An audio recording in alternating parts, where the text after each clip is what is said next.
Welcome and good morning, good afternoon, or good evening, depending on where you're dialing in from today. Thank you for joining us for this edition of Nesta Talks. These events are put on by Nesta and designed to be a conversation with today's most interesting thinkers, focusing on the big topics that define our future.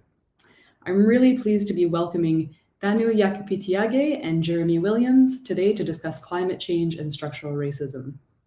This discussion is extremely timely and important given the growing calls for climate and racial justice coming from across the world. These issues are also really important to the work that Nesta is doing, particularly in the Sustainable Future mission, which is working to accelerate the decarbonization of the UK's household activities by the year 2030. Nesta has also been working hard to address the exclusionary practices and systems that have too often characterized innovation through the integration of a really robust equity, diversity, and inclusion lens across all of the organization's work and internal policies. For those who are not very familiar with Nesta's work, I'd really encourage you to have a look on the website where you can find more about both of these streams of work, as well as Nesta's two other missions, one of which is A Healthy Life, which aims to increase the average number of healthy years lived in the UK while narrowing health inequalities. And the other is A Fair Start, which aims to narrow the outcome gap between children growing up in disadvantage and the national average. So before we dive into the discussion today, which will be, I think, really, really thought-provoking and interesting, I'll introduce myself and then just cover a couple of quick housekeeping points. So as you will have gathered by now, my name is Chantal, and I'm a research fellow based at the University of Oslo's Center for Technology, Innovation and Culture, where I currently work on a joint project with Nesta on how to embed societal values in research and innovation by employing our moral imaginations. I have a specific interest in questions at the intersection between justice and data science. And prior to relocating to Oslo, I spent around 4 years working in Nesta's data analytics team, working on projects covering a really wide variety of themes, including inclusive innovation and new approaches to evidence-based policymaking. So in terms of the structure for the session today, we'll start off with sort of a conversation between myself and our two guests. And we'll be turning more towards audience questions and comments towards the second half of the discussion. But that being said, we're really keen to have it be sort of a conversational medium. So if you can post questions, reflections in the chat throughout, then we'll do our best to draw those into the conversation. And we'll also try to get to some of the questions that were submitted ahead of time. If you would like to use closed captions, these can be accessed via a link in the session description. So please do use that. And so without further delay, I'd really like to introduce today's guests. So we have Thanu joining us from New York, and she is interested in the interconnectedness of climate change and other forms of justice, including racial and migrant justice. She spearheaded the growing fossil fuel divestment campaign and co-organized the largest climate march in history, which is the People's Climate March. And in addition to work on climate justice, she is a longtime immigrant rights activist. We're also joined by Jeremy, who's joining us today from Luton in the UK, and is the author of the book Climate Change is Racist, where he argues that climate change is structurally racist and disproportionately caused by majority white people in majority white countries, with the damage unleashed overwhelmingly on people of color. In other words, his book aims to show how the climate crisis reinforces and reflects racial injustices. And I can just say I can highly recommend the book to anybody who's interested in this topic. It's a really good read. So I'm going to now just turn it over to our guests to give maybe a more thorough introduction to themselves and to their work. And so maybe we'll start with Jeremy to give Thanu a couple more minutes for the coffee to kick in, since it's very early where she is. So Jeremy, over to you. Certainly, thank you. And it's great to be here with you all. Thanks for tuning in. Yes, my name is Jeremy. I'm a writer and a campaigner on social and environmental issues. My early childhood was spent in Madagascar and then in Kenya. And so right from an early age, I've been quite aware of environmental problems, and also got to see poverty and development issues up close. And I always saw how those things interconnected. And then when I went to university and learned about climate change for the first time, I could straight away see how climate change was a justice issue. So I've been working on that for a few years, really. The specific element of climate change and race came much later. In the circles that I move in, that wasn't something that was discussed very much, although in other circles it is discussed. And so when I kind of first realized that there was a racial dynamic to climate change, I wanted to read a book about it. I couldn't find a book about it. And kind of over the next couple of years, I kind of talked myself into writing that book, and then taught myself out of writing it, and then ended up doing it. And it's out now. So that's this one here, Climate Change is Racist. It's only a little book. You can definitely read this one. So that's me. And I write other things as well, but this is something that I've been really focusing on and talking about in the last year or so. Perfect. Thank you so much, Jeremy. And over to Thanu. Hi, everyone. So my name is Thanu Yakupitiyage once again, and I'm the Director of Communications and Digital at 350.org, and I'm the co-director of our US team. And how I began working on climate work, so I started working at 350 in 2017, but a lot of my entry into climate and sustainability work is actually from a migration lens. A lot of my work prior to working at 350 was in the US immigrant rights movement and doing racial justice work. And so, I grew up in Asia. I grew up in Sri Lanka and Thailand. My dad does a lot of work around like sustainability and environmental justice. So like I grew up in that setting, but a lot of my work on migration really came from being an immigrant myself here in the US. I moved here when I was 18, and also just seeing the stark just contrasts and differences from what it meant to be a person of color living in the West, living in the US, and also particularly being an immigrant, and just like the inaccessibility to opportunities. And as an international student to the US, I in fact had more opportunities than undocumented youth, for example, who had come to the US with their parents when they were very young and still weren't able to access scholarships and whatnot. And so a lot of my trajectory in immigrant rights work actually came post 9/11. I was a researcher on a book called The Accidental American by Rinku Sen, which was about the undocumented workers who worked on the restaurant on top of the Twin Towers, and how none of their families got access to any support or aid after their loved one died. And a lot of the sort of anti-immigrant sentiment in the US that sort of ebbs and flows. And most recently, you've heard about it likely with Trump. But the reason why I shifted into doing climate work is that at the beginning of the Trump administration, I thought it was really important to be doing intersectional work. And for me, there's such an interconnection between climate and immigration. The most vulnerable communities across the world will and are already moving because of a complex set of factors, including climate change. And so I in particular think it's important for folks from different intersectional social justice movements to be working on climate. And speaking in the US, a lot of people of color, myself included, often kind of stay away from the climate movement because it's super white.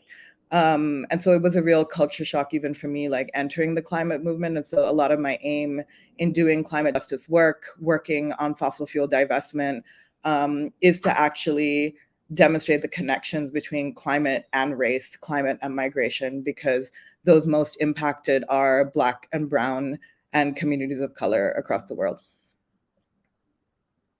Thank you so much for that introduction.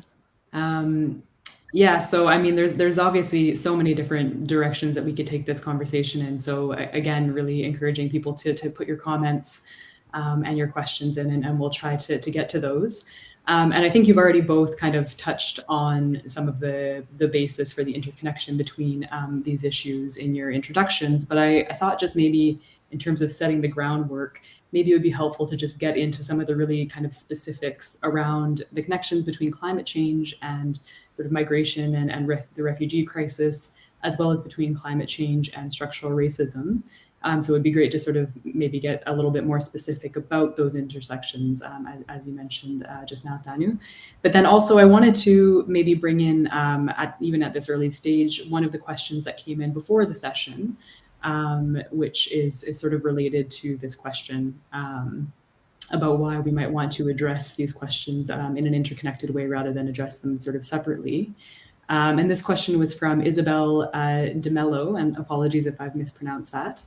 But Isabel wrote that she read that white supremacy was at the root of a number of injustices, so racial, sexual, gender identity, and could all be linked back to the concept of superiority and the need to divide or break in order to control. And so Isabel asked, do you agree? And if so, how can we use this narrative to tackle these issues holistically? So a number of different points there to pick up on. So I'll pass it over to you to decide. So maybe we can hear from Thanu first, and then we'll hear from Jeremy. Sure. Wow. How do we break down white supremacy and all of the issues of injustice? And sorry for the noise. It's New York City, so there's a lot of noise. Yeah. So I mean, yes, white supremacy is at the heart of a lot of issues of injustice, and when it relates to climate, like I'll take it from a sort of a top sort of overview lens. Like if you look at climate change and extraction and the burning of fossil fuels, and I imagine this is in Jeremy's book, it really is related to the history of conquest, to the history of imperialism and colonization. I am from a former British colony. You know, I mean, we could even talk about like the UK's role and Europe's role in particular in sort of perpetuating a climate crisis, and of course the US, Canada, et cetera. But a lot of it is rooted in white supremacy and this idea that you can conquer other groups of people, particularly Black and Brown people, that you can take their resources, that you can take their land, that you can build other things on it. And so like, as pertaining to the fact that the people most impacted by climate change, right, are from the global South, are from communities of color.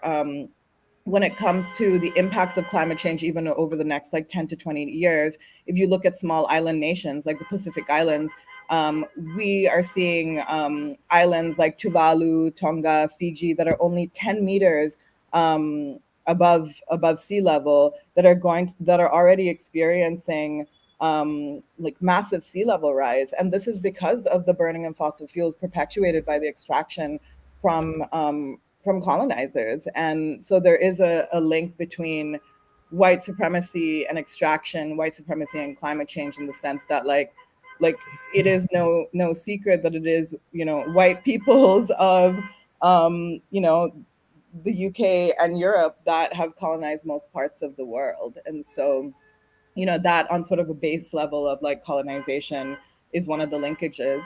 And I think one of the things that we need to think about when we talk about climate is like oftentimes, like in a lot of the work that I do, I see people asking, why are you even talking about race? What does that have to do with climate change? And it has a lot to do with climate change because of who is impacted. So even when I'm looking at migrants who are, you know, moving to parts of the West, like if you look at the US-Mexico border and who's basically a refugee on the Mexico side of the border, we're talking about people from Haiti. We're talking about people from Guatemala and Nicaragua. We're also talking about people from other parts of the world, Africa, South Asia, who are trying to come to the US for safety, and they're doing it through the US-Mexico border. And if you actually, in some of the research done, in some of the interviews done with folks, you know, migration there's a complex set of factors that lead to migration. It's often not just one thing. It's not just climate change. It's like climate change and political strife and poverty, et cetera. It basically is around like not having opportunities. And if you really dig into it, that's actually like connected to a history and a past that it is connected to like colonization and colonialism, and why it is that people don't have the resources in their communities and countries. I'll stop there and hand it over to Jeremy, and probably we can have a conversation about this. Yeah, thank you. Yeah, I think sometimes, especially if people aren't familiar with anti-racist debates, then hearing white supremacist or white supremacy can really kind of be a bit strange, because for a lot of people, I think the first thing we think of is like the KKK and people in white hoods and stuff. But obviously that's an explicit part of that movement. What we're really talking about is that conscious or unconscious hierarchy that used to be much more pronounced and explicit. And, you know, people would write books explaining why white people like me were at the top of the tree and everyone else kind of had their place. And Those sorts of ideas were used to justify things like colonialism and why it was okay to turn up in other countries like Sri Lanka or like Madagascar and Kenya, where I grew up, and for white people to plant their flag and say, this is mine now. And you could say it's because, we're more smart, we have a greater history, a greater culture, greater religion, whatever card you want to play to justify that, when actually what you're doing there is you're there to exploit and to take what you want. That's what we're talking about when we talk about white supremacy, is that justifying logic, which we know to be entirely false, but is very well developed and it's all there through history to see, that legitimizes that extraction, including fossil fuels. And what we have with climate change is we have climate change unfolding in a global context where white supremacy, through things like slavery and colonialism, are all there in the history. And there's a very direct through line from colonial power through institutions like the UN, for example, where you still have former colonial powers who are still, hold the most power within those institutions, within the World Bank and the World Trade Organizations, and of course in the global economy. If you take a map of countries that were colonized 100 years ago in 1920, 1921, and you compare it to a map of the countries most affected by climate change today, you realize that they look almost identical. The power structures have formally changed, but the flows of money haven't. The power structures, the actual how power is used in the world is still pretty much the same, even though people technically have independence. So that's the thing to remember, really, is that even though the formal and legal structures of the world have all changed, this is all happening in a context of post-colonialism and within the legacy of white supremacy. And that can be hard to get your head around if you've only grown up in a country where you think that empire is in the past, colonialism is in the past. We've kind of got over that stuff now, but that's not how it looks to much of the world. Yeah, and the other thing that I'll add is trying to erase that past doesn't actually shift things. And so even in the UK, when you look at the last couple of years and the debates around Brexit and why the UK is trying to Brexit, actually it's a very anti-immigrant narrative, right? Mm-hmm. And it actually is very, very rooted in Britain's colonial past and the fact that a lot of people from former colonies moved to the UK, and but the fundamental crux of what people don't want to talk about is why is that? Why is it that people are moving to places like the UK, other parts in Europe, the US, Canada? It's because of their lack of resources. And so, yeah, I agree with Jeremy. People sort of balk at white supremacy, and I think we really need to recognize that, sure, certain things have shifted, and also we have white people in particular have to reckon with this legacy. You can't bury it. And we can't actually resolve things like climate change by considering these separate issues. I think one of the things that's frustrating to me about the climate movement, which oftentimes is very white, is there's this idea that climate change affects everyone. We're all impacted. And yes, to a certain extent, and also no to another extent. It very much has to do with power. It very much also has to do with who is impacted first. And the most vulnerable people are communities of color. And that is very much related to what Jeremy is talking about in terms of structures of power that have a real connection and flow from hundreds and thousands of years ago. Yeah, that was great. Thank you so much. Jeremy, was there something else that you wanted to come in on there? I just saw you. Well, just to say, in terms of the climate movement being very white, I think one of the problems that we have is if I go to an Extinction Rebellion protest in London, which is not far away from where I am, and often go down there, you'll often have people saying, I'm acting for my grandchildren, or, I'm acting for the future. And yet there are people in other parts of the world, and this is a matter of survival right now, and they're not being represented. And so if you're from that diaspora, you're thinking, what's this got to do with me? These people are much more concerned about their grandchildren. They might not even have grandchildren yet. They're more concerned about theoretical future white people than people of color who are suffering now. And I can understand how it can feel like a space that doesn't reflect people's kind of real fears and dangers.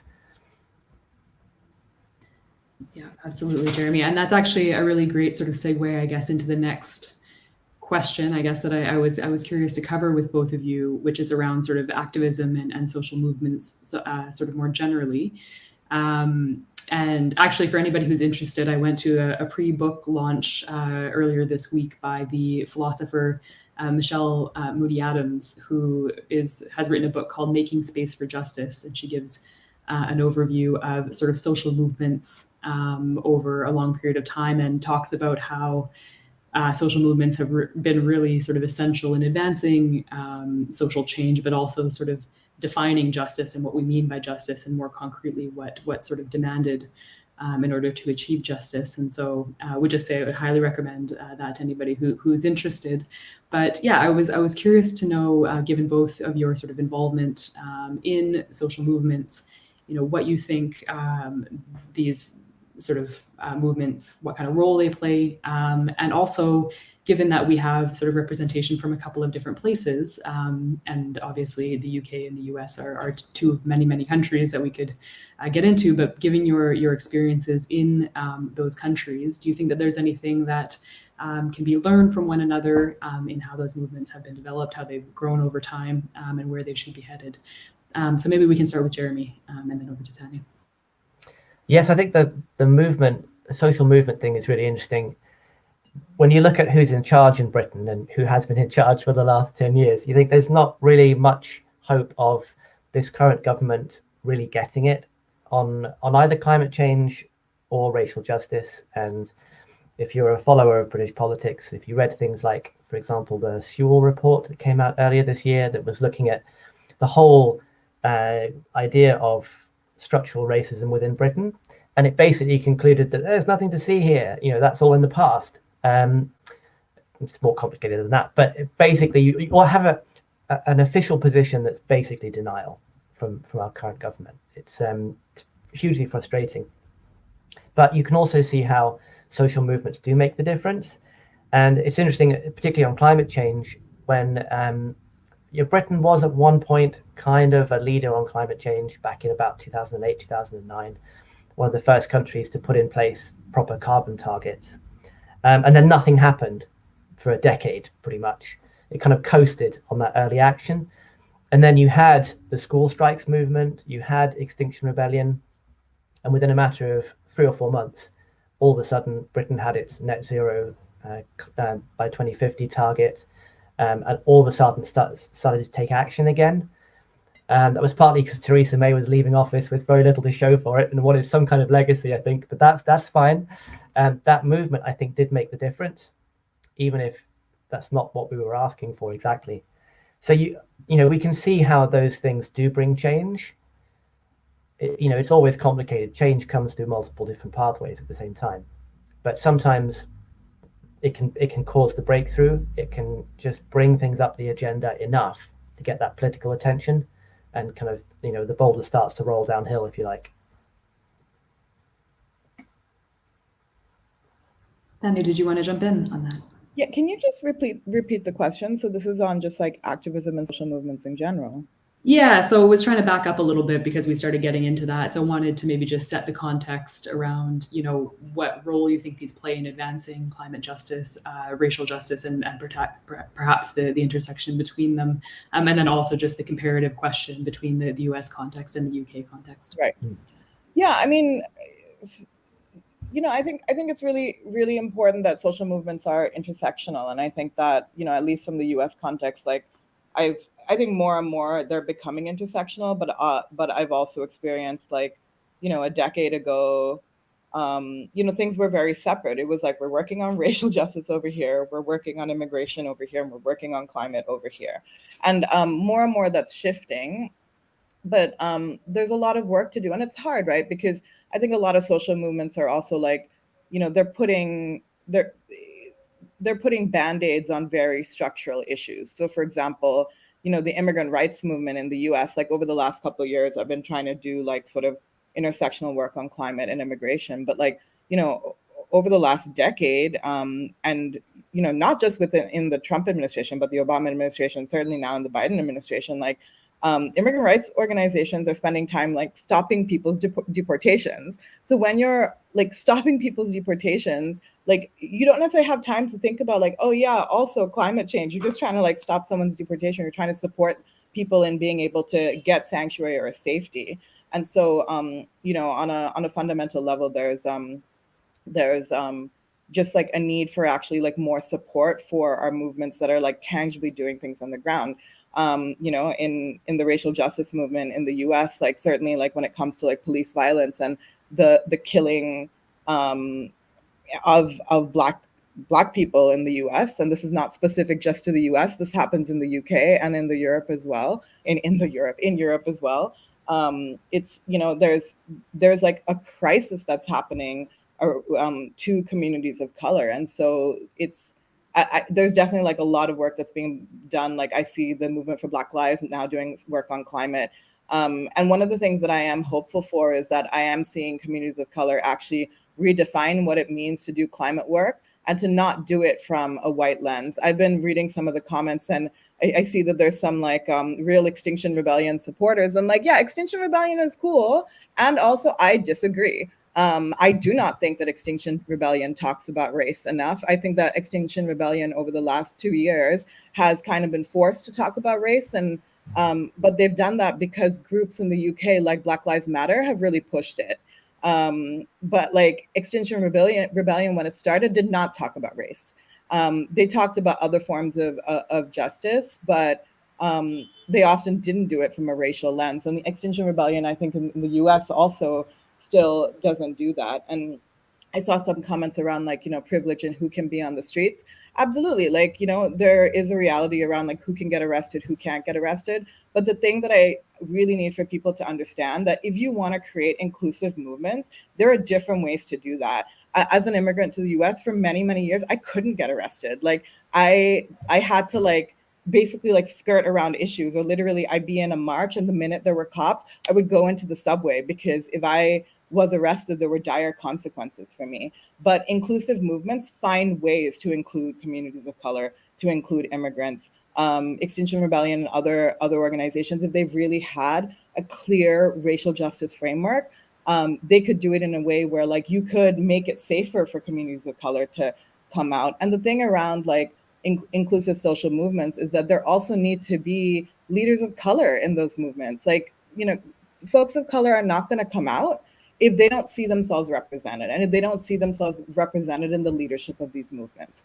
And that's one of the things that needs to shift in a lot of social movements. And it's beyond just representation, because when I talk about representation, I'm very, very careful around tokenism. We don't want Black and Brown people as token leaders in these movements. We want authentic movements that are multiracial, that speak to all of us. And that includes speaking to Black, Brown, White, and Indigenous peoples all together. And so I would say that there's like a lot of work that needs to be done around inclusivity and intersectionality. And then in relation to,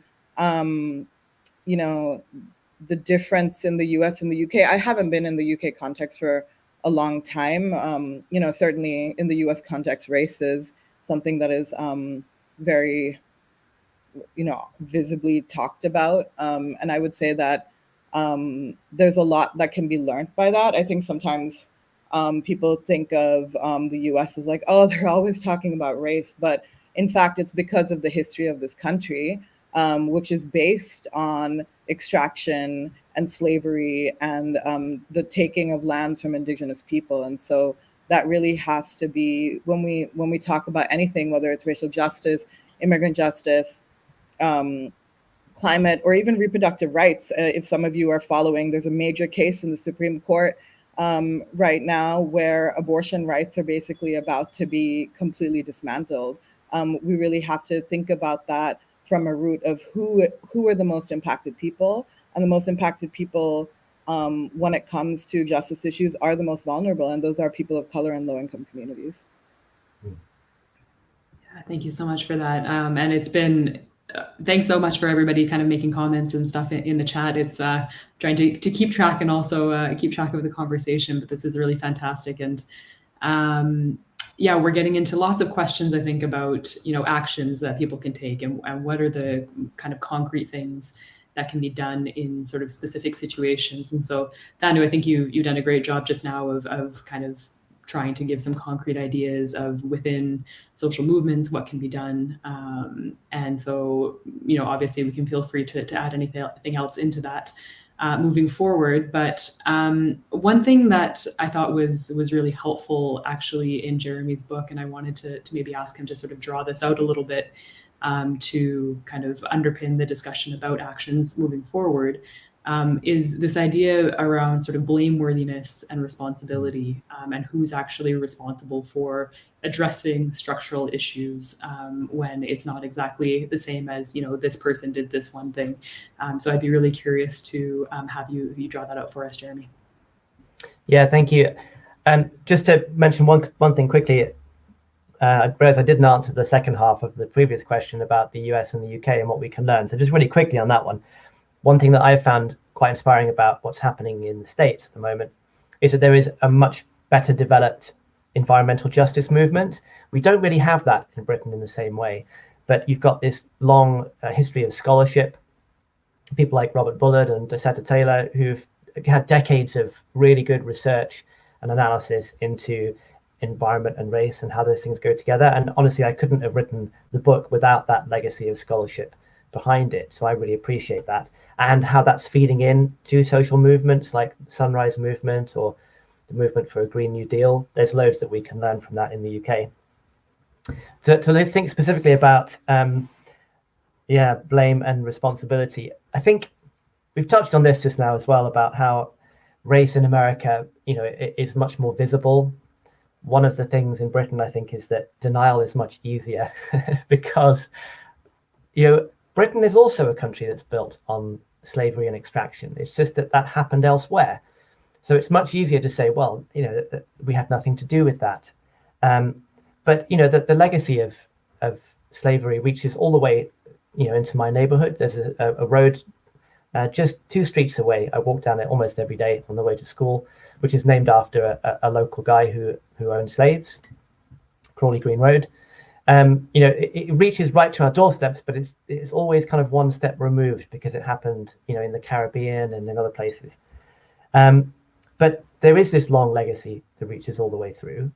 But of course, I wasn't around in colonial times. And so when people start saying, we have to take responsibility for that, people do get defensive. I can understand where that comes from. They go, it wasn't me. What am I, why am I being blamed for this? And I always say, well, there's a difference between blame and responsibility. I don't have to accept the blame for empire because I didn't make those decisions, but I can accept responsibility for that. And I can look around and look at how people like me and my family have benefited from that white supremacist extractive mindset in the past. And that means I need to now think about things like reparations and being proactively anti-racist rather than just saying, well, I'm all right, I'm not racist, I'm not a white supremacist, I don't accept this kind of thing anymore. We have to actively undo those unjust structures. And that's where there's an opportunity to play our part, I think, is when we get proactive. It's very easy to say, well, look, I'm not racist. I don't perpetuate this stuff. But if everybody said that, nothing would ever change. You have to proactively dismantle those structures. And that's where we have to begin to really undo that stuff. Yeah, Thanu, anything to add on that? Yeah, I mean, I think just like tangibly, like every plus to everything Jeremy said, but then on a tangible level, like I think it's also around dismantling institutions, right? So when we talk about the climate crisis, like 350.org works on fossil fuels. And, we're in a very sort of interesting time right now politically where, the COP just happened, the climate talks just happened in Glasgow, the G20 and all of these countries, whether it's Germany, the UK, the US, these politicians have this rhetoric now around climate change. Like the thing that the climate movement has done is definitely like elevate climate to this like crisis issue where you see politicians talking about like the climate emergency. And also it's all talk because a lot of these politicians are still taking money from the fossil fuel lobby. They're still allowing oil and gas extraction from fossil fuel companies, whether it's Shell or Exxon or whatnot. And the best thing that people can do on an institutional level to dismantle those structures is to really push back on banks, on institutions, and like demand divestment from fossil fuels, but also demand that these governments really invest in things like a Green New Deal. I think one of the things that's the most flabbergasting to me about the last 2 years, it's the fact that we've been in a pandemic.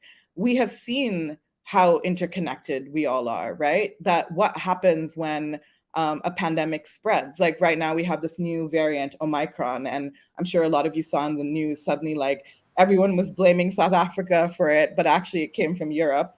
Ironic. But the point is that like in order to solve global issues, we need to work on it together. And the pandemic was a perfect example of a time when we needed to work together. And yet we're seeing vaccine inequity across the world, where places like the US and Europe have the most access to vaccines when places in the global south do not. You cannot resolve a global crisis like a pandemic without ensuring that people can get vaccinated all around the world, like for no cost. And it, very much with the climate crisis, there's so much to learn from the pandemic. And pandemics are just going to get more and more frequent because it actually is linked to climate, right? So, sorry, where am I going with this? My point is that when it comes to blame, like when it comes to the climate crisis, like it's not. It is also specifically like fossil fuel companies,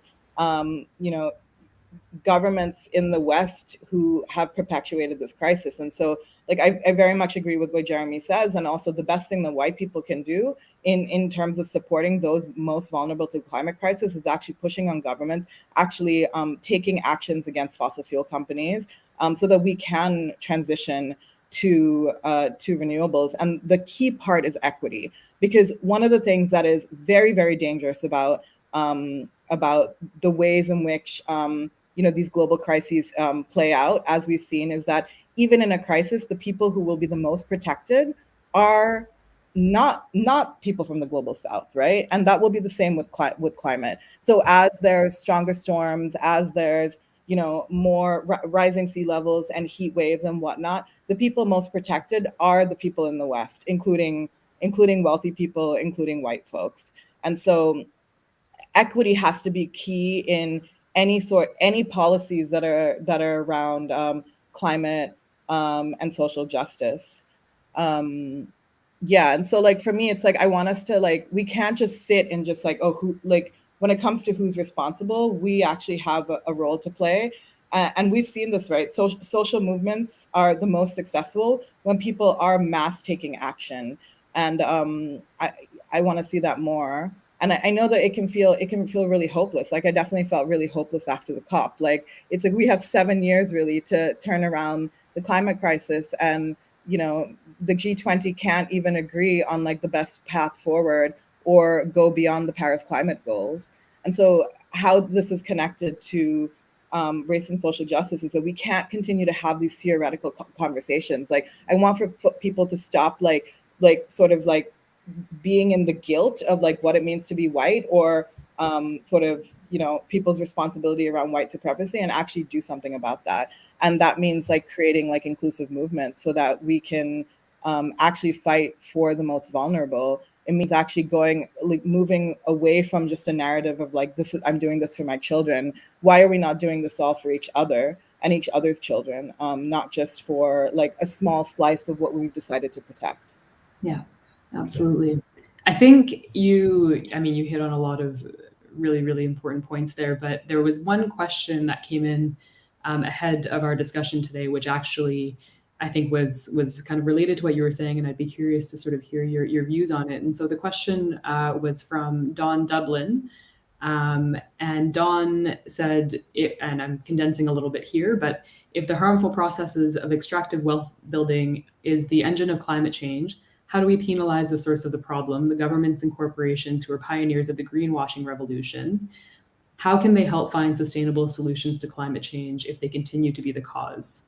And so this, I think, again, is a question that comes up in so many different ways in different areas. And this question of, and then you were saying sort of, Thanu, about like pushing back and the need for social movements. But do you think that, for example, corporations can play a legitimate role in coming up with solutions, or by being kind of part of the problem, are they just, sort of excluded from that? So I'd be curious to hear your view.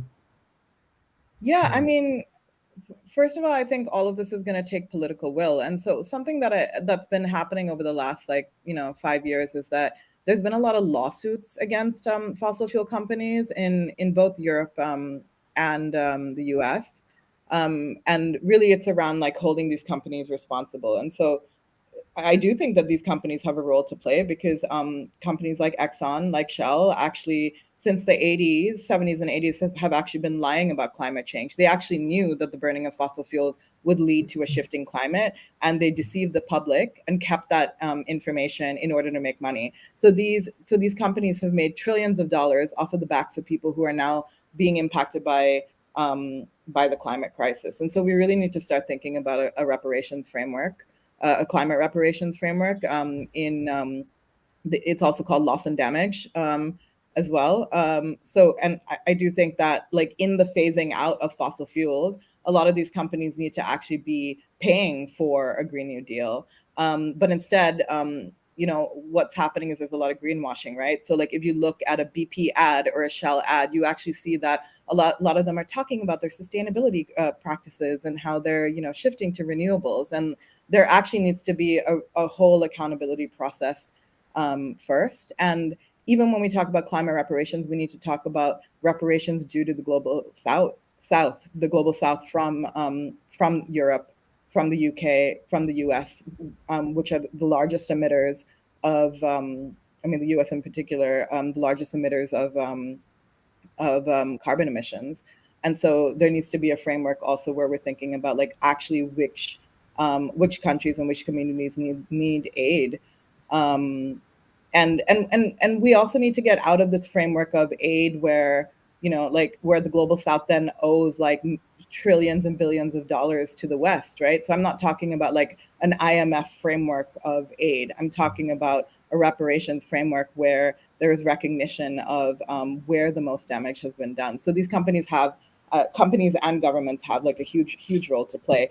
How to get that to happen, however, requires political will, and that's where a really intersectional climate movement that's taking really creative and bold actions can really, I believe, shift that.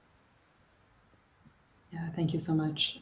Jeremy, did you want to build on any of that or come in with anything else? Yeah, just a couple of things. I suppose certainly when we know that fossil fuel companies have lied to us and deceived us in order to make profits, I think there's a real human rights case to make there that I think probably we will come around to, although maybe not quite yet. I think that will happen at some point. I think there almost needs to be like a truth and reconciliation process around who's profited from fossil fuels, not just the CEOs and the people that work for them, but the shareholders, people who've made their money all through their lives from fossil fuels. How you get the fossil fuel companies to pay into the process of climate change, there's different ways. I mean, you could have at the more radical end, you could nationalize them and close them down, or radically transform them. You could have windfall taxes, which would be slightly less radical. One of the most practical ways to do it, politically practical, would be to have a tax on fossil fuels, which is then directly redistributed through a kind of tax and dividend system, something like that. Different places have experimented with those kind of things. Where it gets tricky, as we've just said, is when it goes international.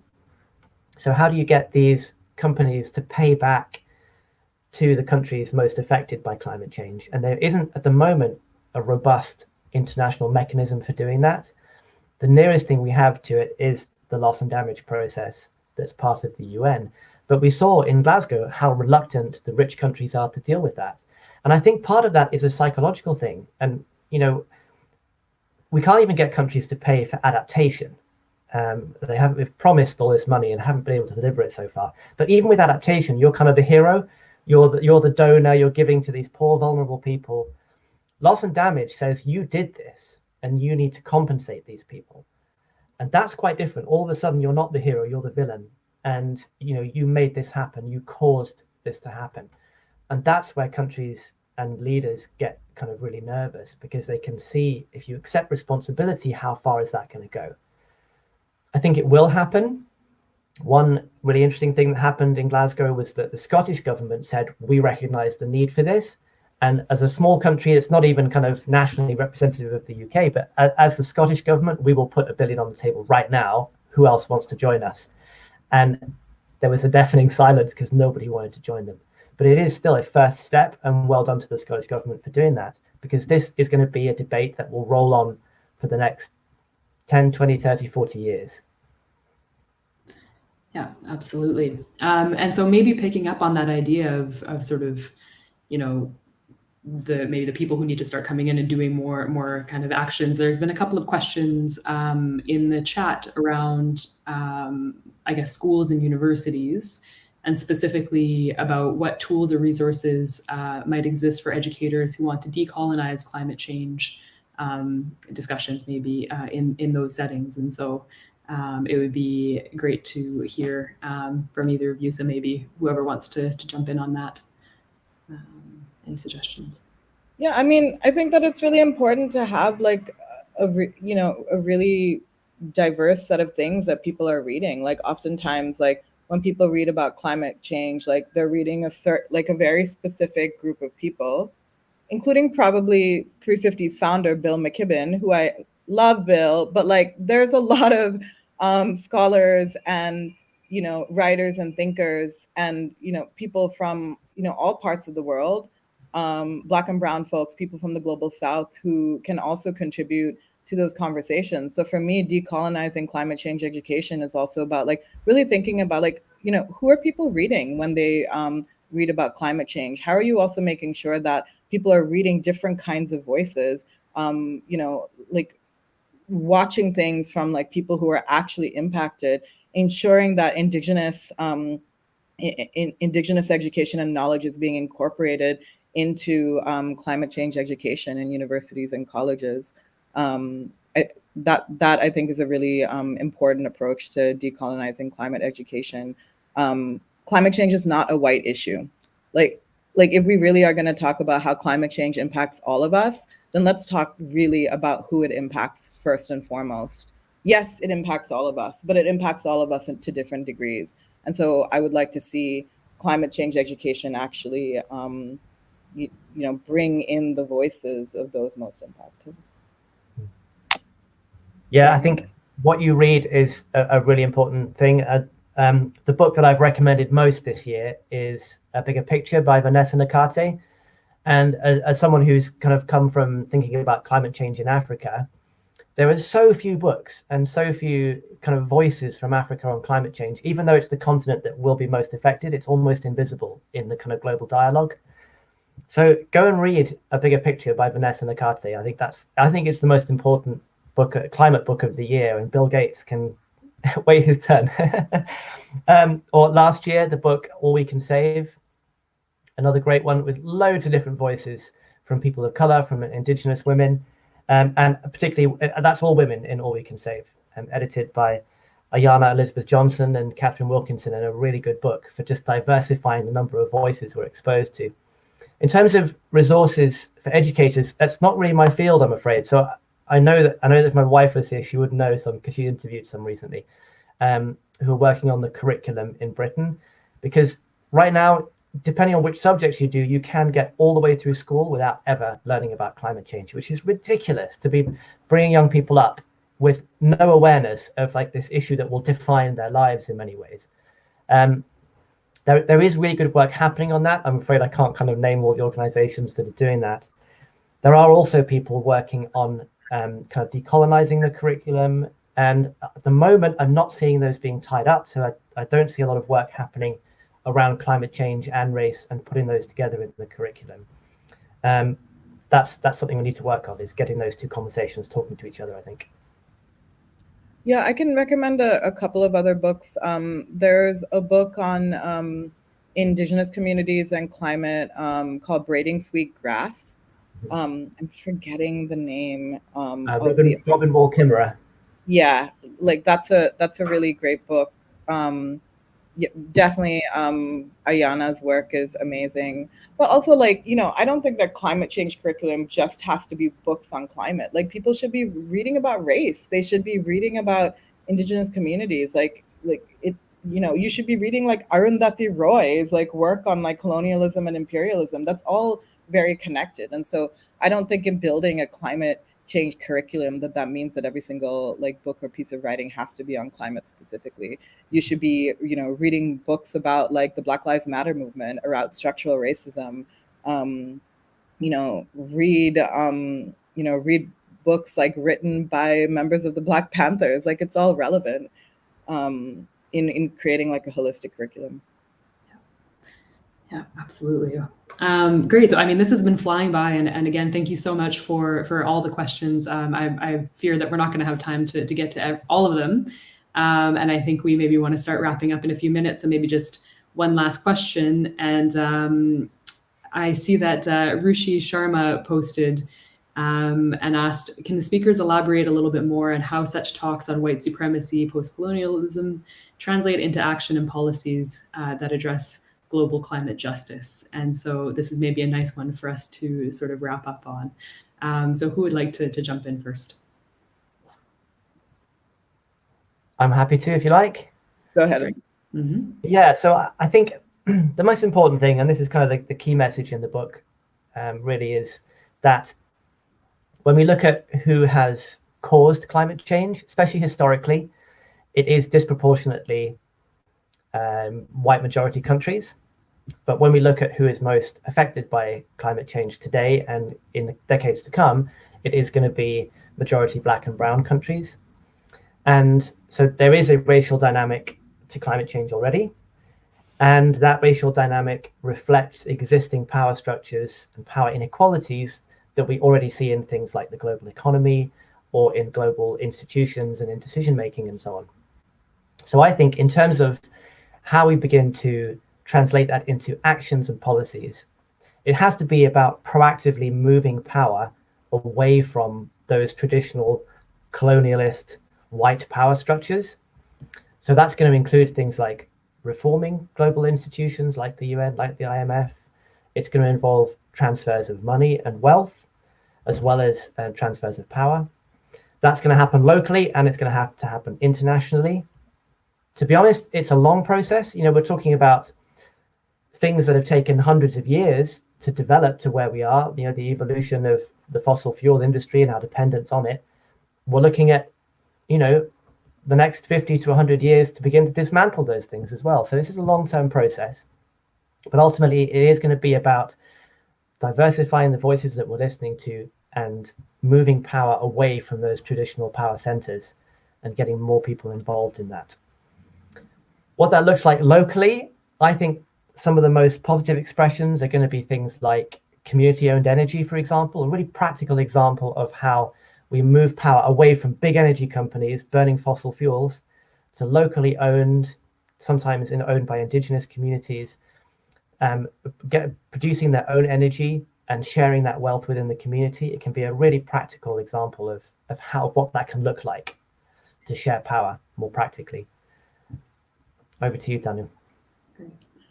Yeah, I mean, I would say that, like, in response to this question, like, these talks shouldn't, it's not just about like having these theoretical talks about like how white supremacy and colonialism are related to climate. It's around like for those of you who are, you know, interested in policy or policymakers or educators or, you know, working on these different issue areas, like, I want for these talks to translate to people asking tangible questions. Who is in the room? Who is like leading the space? How can we tangibly like take some of this understanding of like who is the most impacted by climate change and actually push for equitable policies. And so, you know, a lot of this, like, you know, work and education around like the linkages between like race and climate and migration and climate can't exist in a vacuum. It's because we want it to influence policy. So when, you know, inevitably there will be, you know, loss and damage policies around, you know, ensuring that those most vulnerable get resources. We want to make sure that it comes from a framework where race and white supremacy is actually being considered. And so that requires like really pushing on governments, because a lot of Western governments feel very, very hesitant and are very sort of protectionist around like their resources versus others. And so we really need to be creating like a global movement that is aware of the interconnections between race and climate and other social justice issues in order to push for equitable policies that really do elevate the most vulnerable. And I think people need to get out of this mindset that like this individualistic mindset around like, well, what's going to happen to me and my communities? If you elevate Black and brown people and those most impacted by the climate crisis, you're elevating all of us. And that's what's necessary in terms of policy change. Well, I think that is a perfect way to close down the conversation today. This has been really, really fantastic. I think, you know, I've learned a lot from both of you, and I hope everybody tuning in has as well. And again, thank you so much for all of the questions and comments in the chat. I hope that this really kind of spurs the conversation to continue moving forward in other venues. So just very briefly, kind of before we close down, obviously want to say thank you so much to both of you for being here today. It was really invaluable. There will be a survey if you have a couple of moments to spare. So the link, I think, maybe has already been shared or will be shared. And so please do fill it in. It would be really helpful for us moving forward.